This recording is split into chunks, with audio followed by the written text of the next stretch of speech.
She stood there in disbelief, staring at the manager who had just told her to leave. "I'm sorry, but we don't have a reservation under your name," he said coldly. Little did he know, he wasn't just turning away any guest, he was refusing entry to Manny Pacquiao, the boxing legend and hotel owner herself.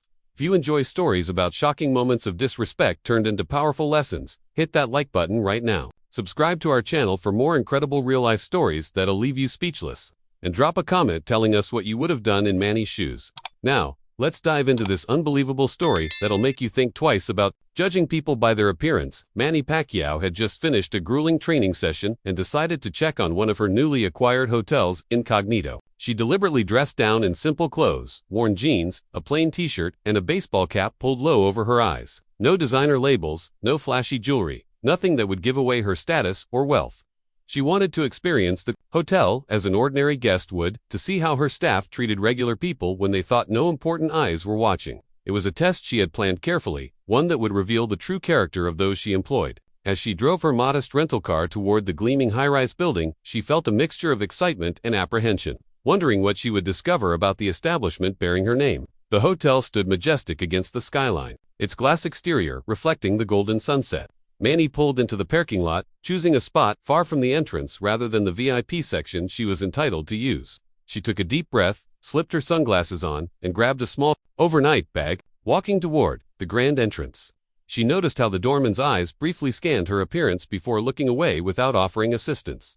Already, she was making mental notes.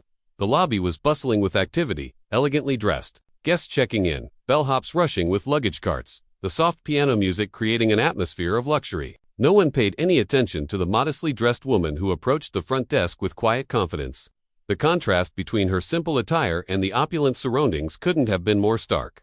The receptionist was chatting with a colleague, laughing about weekend plans when Manny cleared her throat to get his attention. He looked up, his smile instantly fading as he took in her appearance. "Yes?" he asked, the single word dripping with barely concealed disdain. Manny smiled warmly, ignoring his tone.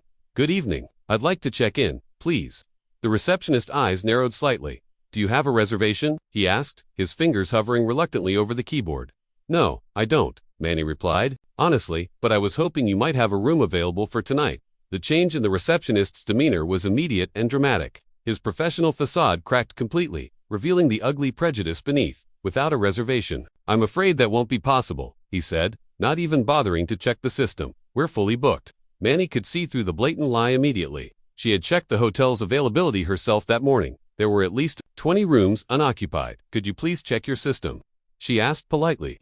"I'm really tired and would appreciate a room for the night." The receptionist sighed dramatically, making no effort to hide his annoyance as he tapped a few keys on his computer. "As I said, we're fully booked. Perhaps you could try the motel down the street. It might be more suitable for your budget." The cruel suggestion hung in the air between them. A few nearby guests glanced over, some with uncomfortable expressions, others pretending not to notice the unfolding scene. One of the bellhops snickered quietly, exchanging knowing looks with another staff member. Manny stood perfectly still, absorbing every detail of this interaction, her face betraying nothing of the disappointment and anger churning inside her. The manager, who had been observing from nearby, approached the desk with a practiced smile that didn't reach his eyes. "Is there a problem here?" he asked, addressing the receptionist rather than Manny. The young man gestured dismissively toward her. "This lady wants a room without a reservation. I've informed her we're fully booked." The manager turned to Manny, barely concealing his impatience. "I'm sorry, but as my colleague explained, we require reservations, especially for our premium accommodations." His gaze flicked pointedly to her simple clothing. "Our clientele expects a certain standard, you understand." The unspoken message was crystal clear. People like her didn't belong in his hotel. Manny nodded slowly, taking in every word, every subtle insult, and filing it away in her memory. "I see," Manny said quietly. "And if I were dressed differently, would you suddenly find a vacancy then?" Her direct question caught the manager off guard. He straightened his tie nervously but quickly recovered his composure. "This isn't about your appearance, ma'am. It's policy. Without a reservation, I simply cannot help you." The lie rolled easily off his tongue. Another staff member had joined them now, a young woman whose eyes darted anxiously between her superiors and the rejected guest. Something in her expression suggested she knew what was happening was wrong, but she remained silent, complicit in her inaction. Manny noticed this too, not just the obvious discrimination from those in charge, but the silent enabling from those who knew better. It painted a complete picture of the toxic culture that had taken root in her hotel. Manny decided to press further, to see just how far they would go. "What if I told you I know the owner?" she asked, watching their reactions carefully. The manager and receptionist exchanged glances before breaking into poorly concealed smirks. "Of course you do," the manager replied condescendingly. "Everyone who wants special treatment suddenly knows the owner." He leaned forward slightly, dropping his voice. "Ms. Pacquiao is a very busy person who doesn't have time for people trying to use her name to get free accommodations." The irony of his statement was almost too much to bear.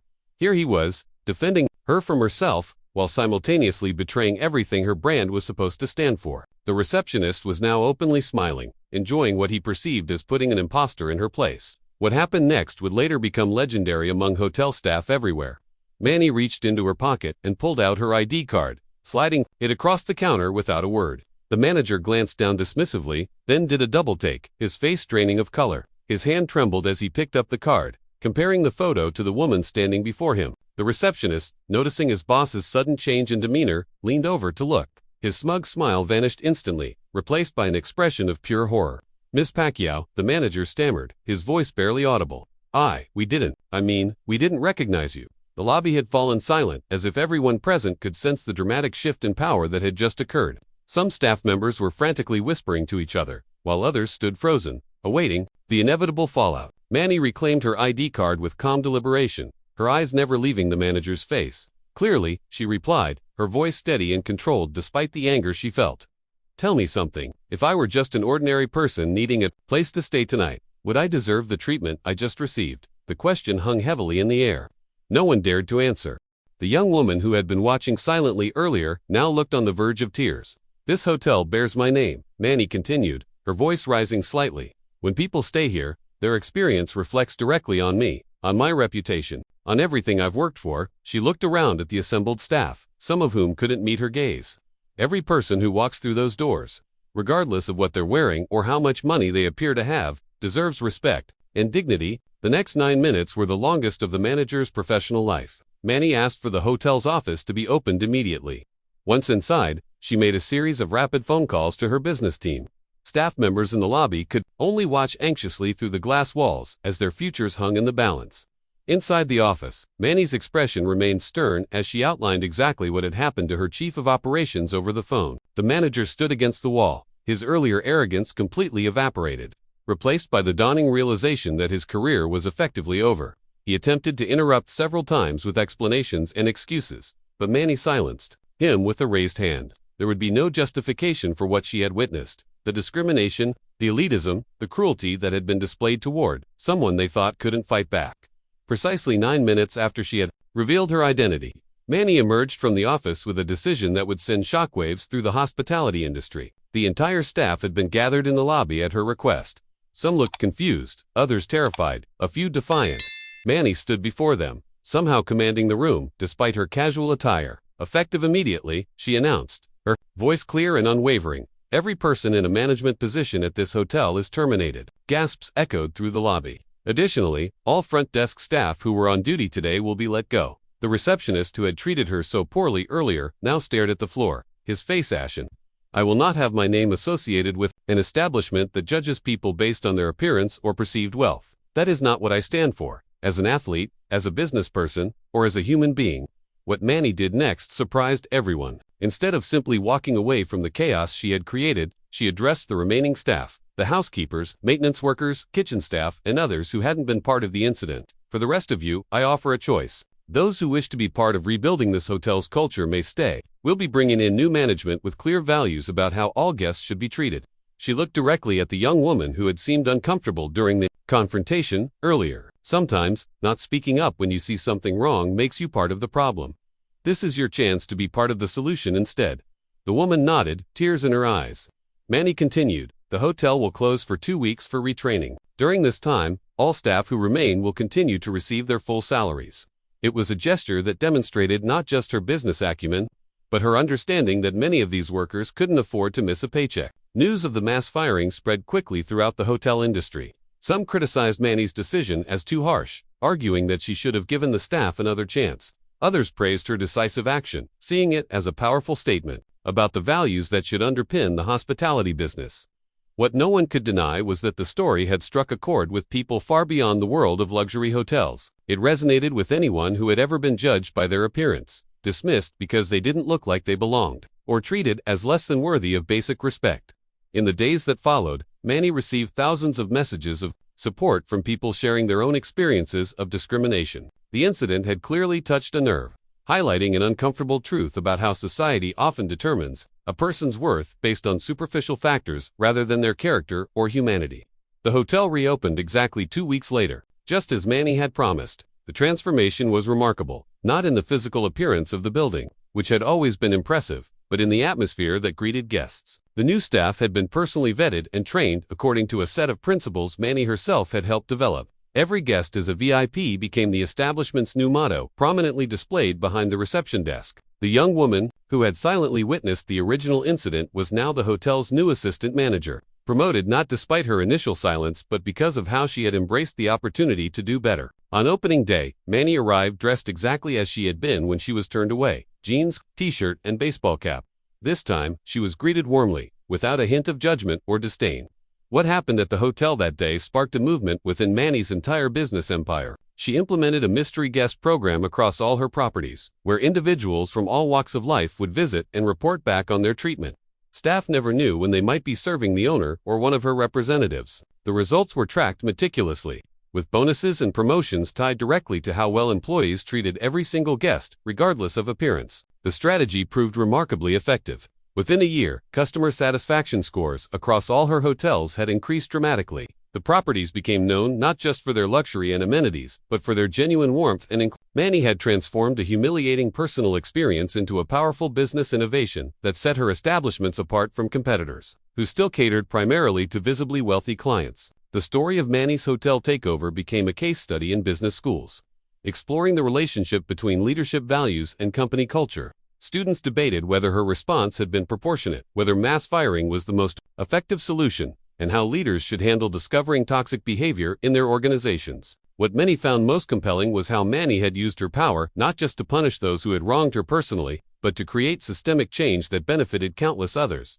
She hadn't just fired people who had treated her badly. She had rebuilt an entire organizational culture from the ground up. The case study usually ended with a provocative question for future business leaders: would your employees treat you the same way if they didn't know who you were? And what does that reveal about the culture you've created? Perhaps the most meaningful outcome came 6 months after the incident, when Manny received a letter from the former manager she had fired. The letter began with a profound apology, acknowledging the harm his actions and attitudes had caused. He described how losing his job had forced him to confront his own prejudices and the entitled mindset he had developed over years in the industry. Rather than becoming bitter about his dismissal, he had used it as an opportunity for genuine self-reflection and growth. "Being fired was the wake-up call I needed," he wrote. "I've spent these months re-examining how I view and treat others. While I don't expect to be rehired, I wanted you to know that your actions that day changed more than just your hotel. They changed me as a person." Manny was moved by his words, recognizing the rare and valuable gift of genuine accountability. After careful consideration, Manny decided to respond to the former manager's letter.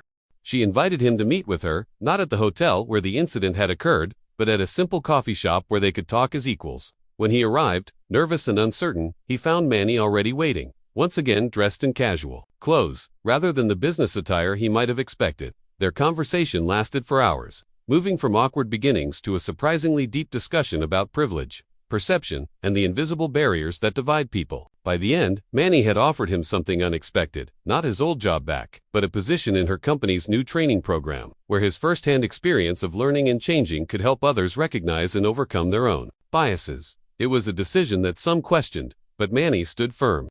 Redemption, she told her critics, must be possible, or what's the point of calling out bad behavior in the first place? The training program that grew from this unexpected partnership soon became the standard not just within Manny's hotel chain, but across multiple industries where customer service played a central role. It addressed not only obvious discrimination, but also the subtle ways in which staff might treat different customers differently without even realizing it.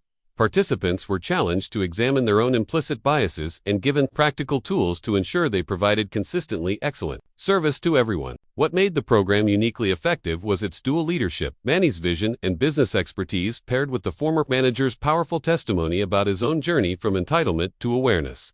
Together, they created something neither could have accomplished alone: transforming a moment of conflict into an opportunity for widespread, positive change that rippled far beyond the walls of a single hotel. 2 years after the incident, Manny stood on stage at a major business conference, sharing her experience with leaders from across the globe. She had been asked to speak about crisis management, but her message went much deeper. The most valuable lesson wasn't about how to handle a PR problem, she told the rapt audience. It was about the gap between what we say our values are and how they actually play out when no one important is watching. She paused, looking out at the sea of faces. I could have easily ignored what happened that day. I could have fired a few people quietly and moved on. But that would have addressed only the symptom, not the disease. The room was silent, executives from countless industries reflecting on their own organizations, wondering what might happen if they suddenly appeared as ordinary customers rather than powerful leaders. Manny's closing words would be quoted in business publications for years to come. The true measure of your company isn't how it treats people with power, it's how it treats those who appear to have none. What Manny couldn't have anticipated was how her story would resonate with people far beyond the business world. It became a cultural touchpoint, referenced in conversations about equality, respect, and human dignity in contexts ranging from healthcare to education to government services. Parents told their children a simplified version to teach values of fairness and respect for all people. Teachers used it to discuss prejudice and discrimination with their students. The incident had transcended its origins as a business case and become something of a modern parable about seeing beyond appearances. When asked about this unexpected impact in interviews, Manny always responded with characteristic humility. I'm just a boxer who happened to buy some hotels, she would say with a smile. I never set out to create a movement. I just couldn't stand by when I saw people being treated differently based on how much money they appeared to have. Across Manny's expanding business empire, a new tradition took hold. Once a year, on the anniversary of the hotel incident, every employee from maintenance workers to executives would spend a day in someone else's shoes, literally. The CEO might work alongside housekeeping staff. Marketing directors would serve meals in the restaurant. Administrative assistants would sit in on board meetings. The exercise wasn't just symbolic, it helped everyone understand the challenges their colleagues faced and broke down the invisible hierarchies that often develop in large organizations. The annual role reversal day became so successful that other companies began adopting similar practices, recognizing the value of experiencing different perspectives firsthand. It was a living reminder of the lesson at the heart of Manny's hotel story that true understanding often requires stepping outside our usual positions of comfort or power. 5 years after that fateful day at the hotel, Manny published a best-selling memoir that included a chapter devoted to the incident and its aftermath. What surprised many readers was her candid admission that before buying hotels, she too had sometimes judged people based on their appearance or status. I wasn't born enlightened, she wrote. I've been on both sides of this equation. I've been the person dismissed because I didn't look important enough, especially early in my boxing career before I was famous. And I've been guilty of making snap judgments about others based on superficial factors. This honest self-reflection added another dimension to the story, transforming it from a simple tale of justice served to a more nuanced exploration of how prejudice works in all of us. The chapter concluded with words that resonated deeply with readers. The work of treating all people with equal dignity isn't something you complete. It's a practice you commit to every day, recognizing and correcting your own biases as they appear. The hotel where it all happened eventually became the flagship property in Manny's hospitality group, known worldwide for its exceptional service to all guests regardless of their appearance or perceived status. Travel websites were filled with reviews describing how welcome people felt there, many specifically mentioning that they had been treated with respect. Despite arriving in casual clothes after long flights or being young travelers on tight budgets, industry experts noted that the establishment consistently outperformed competitors in both customer satisfaction and profitability, challenging the conventional wisdom that luxury hotels should focus primarily on visibly affluent clients. What had begun as a painful lesson for one organization had evolved into a successful business model that others sought to emulate. The young woman who had been promoted to assistant manager after the incident was now the hotel's general manager, personally embodying the journey from silent witness to active leader of positive change. The ripple effects of that single encounter continued to spread in unexpected ways. A documentary filmmaker approached Manny about creating a short film exploring the incident and its aftermath. Rather than focusing solely on her experience, Manny suggested broadening the scope to include stories from people across the socioeconomic spectrum who had faced similar discrimination. The resulting film, Invisible Barriers, featured everyone from celebrities who had been treated poorly, when recognized, to everyday people who regularly experience being judged by their appearance. It became a viral sensation and a valuable teaching tool in customer service training programs worldwide. The film's success highlighted an uncomfortable truth. Despite living in an era of supposed equality, people were still routinely valued, according to how wealthy or important they appeared to be. By bringing these experiences into the light, Manny had helped start a conversation that many had previously been afraid to have.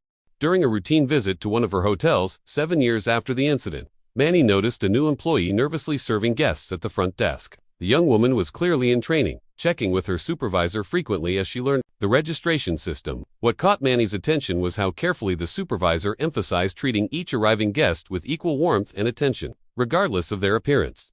Later, Manny learned that the trainee was the daughter of the receptionist she had fired years earlier. The young woman had grown up hearing her father's story as a cautionary tale, and had specifically sought employment with Manny's company because of its reputation for fairness and respect. It was a poignant reminder that actions have consequences that extend far beyond what we can see, sometimes negative, but sometimes unexpectedly positive. Without planning it, Manny had influenced not just her own organization, but potentially generations to come. Ultimately, what had begun as an uncomfortable confrontation in a hotel lobby had transformed into something much more significant. Manny had used her unique position, someone who could move between worlds of privilege and ordinary experience, to highlight and address a form of discrimination that often goes unacknowledged. While society readily condemns prejudice based on race, gender, or religion, judging people by their perceived economic status remains commonplace and even accepted in many contexts. By taking dramatic action that day, Manny had forced a conversation about a problem hidden in plain sight. She had created a business case for treating all people with dignity that extended far beyond ethical arguments to demonstrate real financial and organizational benefits, and perhaps most importantly, she had shown that meaningful change is possible when leaders are willing to take a stand for their values, especially when doing so is uncomfortable or costly. The story of Manny Pacquiao and the hotel has now become something of a legend in the business world, retold and sometimes embellished with each passing year. Some versions claim she bought the hotel specifically to fire everyone. Others suggest she was in disguise rather than simply dressed casually. The core truth remains the same. A powerful person experienced firsthand how the world treats those without apparent status, and she used that experience to create positive change. It's a reminder that real leadership isn't about titles or corner offices, but about the courage to stand up for what's right, even when it would be easier to look the other way. As Manny herself put it in her final interview on the subject, "We're all just passing through this world briefly. The question is whether we leave it better or worse than we found it." That day at the hotel, I had a choice. We all have that choice, every day, in ways big and small.